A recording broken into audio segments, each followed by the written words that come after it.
selamat pagi dan salam damai sejahtera buat kita semua. Nah, di sini kami dari kelompok 4 akan mempresentasikan tentang merancang pembelajaran bahasa melalui karya sastra. Nah, di sini saya akan memperkenalkan anggota-anggota kelompok saya. Yang pertama itu Aldi Ramadhani, yang kedua Vidya Muharni, dan yang terakhir itu saya sendiri, Theophilus Indah Pranata.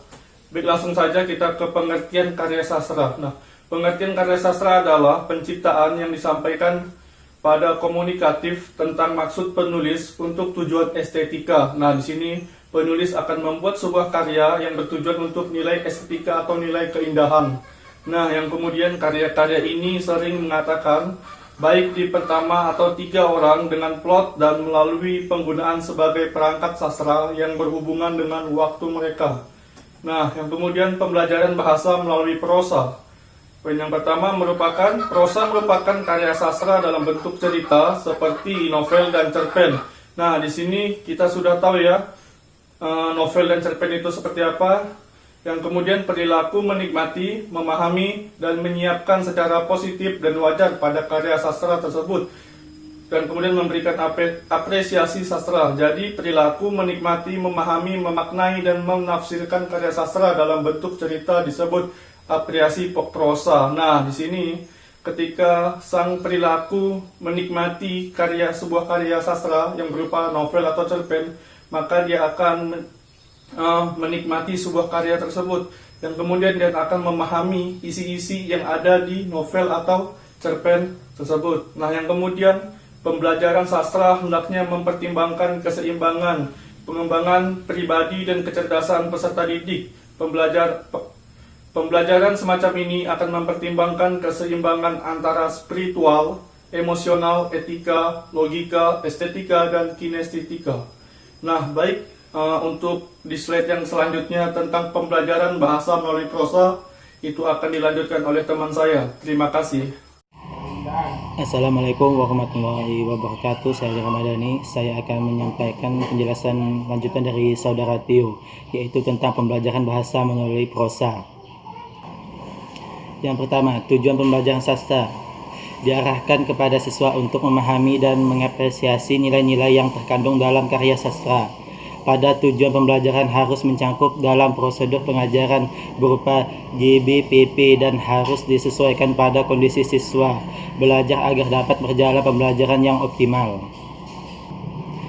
Baik, yang kedua, pendekatan perkembangan anak. Perkembangan anak dapat berpengaruh pada tujuan pembelajaran dan bahan yang akan diajarkan kepada siswa. Dalam pembelajaran bahasa melalui karya sastra dapat dilakukan dengan melihat karakteristik perkembangan anak, baik itu perkembangan bahasa, kognitif, dan lingkungan sosial. Baik, yang ketiga, bahan belajar dapat disesuaikan pada tingkat perkembangan anak sebagai daya dukung dalam pembelajaran sehingga pembelajaran dapat berjalan dengan efektif. Bahan yang digunakan dalam pembelajaran ini berupa buku, paket, ataupun dari sumber lain seperti cerita, majalah, dan koran. Baik, yang keempat, strategi pembelajaran. Strategi pembelajaran sastra yang dapat menyenangkan siswa adalah strategi pembelajaran yang mengandung unsur hiburan dan tidak membosankan, memiliki kreativitas agar siswa dan guru dapat melakukan kegiatan pembelajaran dengan penuh semangat dan antusias yang tinggi.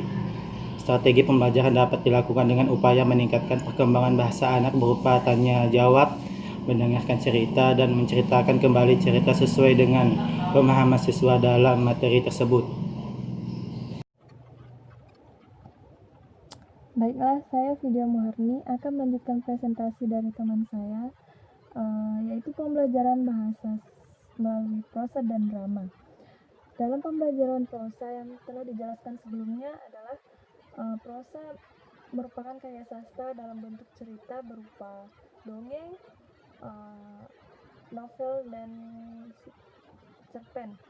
Sedangkan drama adalah karya sastra yang berbentuk percakapan atau dialog yang diharapkan dapat menggambarkan kehidupan dan watak melalui tingkah laku atau acting yang dilakukan oleh aktor.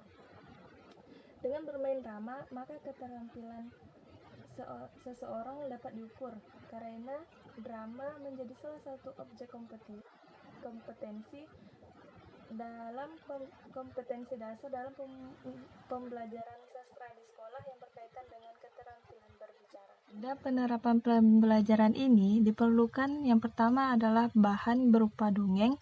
Cerita yang digunakan adalah cerita dongeng anak-anak yang mudah bagi siswa menirukan karakter setiap tokoh yang yang ada di dalam dongeng tersebut. Misalnya cerita rakyat yang sering kita dengar untuk melatih anak dengan pembelajaran-pembelajaran yang ada di cerita tersebut adalah Kancil yang Cerdik. Dengan memerankan tokoh Kancil tersebut dapat melatih siswa untuk mengambil pesan dalam cerita yang ada di dalam dongeng itu. Yang kedua adalah metode bermain peran. Menurut Sanjaya, bermain peran adalah metode pembelajaran sebagai bagian dari simulasi yang diarahkan untuk mengkreasi peristiwa sejarah, mengkreasi peristiwa aktual atau kejadian-kejadian yang mungkin akan muncul pada masa yang mendatang. Yang selanjutnya adalah yang ketiga, model pembelajaran langsung. Menurut Avandi dan kawan-kawan, model pembelajaran langsung dirancang untuk menciptakan lingkungan belajar terstruktur, berorientasi pada pencapaian akademik. Guru berperan sebagai penyampai informasi. Dalam melakukan tugasnya, guru dapat menggunakan berbagai media. Informasi yang disampaikan dengan strategi direktif dapat berupa pengetahuan prosedural, yaitu pengetahuan tentang bagaimana melaksanakan sesuatu, atau pengetahuan deklaratif, yaitu pengetahuan tentang sesuatu, dapat berupa fakta, konsep, prinsip, dan generalisasi. Menurut Bruce dan Will dalam Depdiknas, tahapan model pembelajaran langsung adalah sebagai berikut. Yang A. Orientasi, B. Prestasi, C. Latihan terstruktur, D. Latihan terbimbing, dan E. Latihan mandiri. Baiklah, selanjutnya yang terakhir adalah teknik pembelajaran. Teknik merupakan implementasi atau cara guru menyampaikan bahan ajar berupa metode pembelajaran dan berdasarkan model pembelajaran.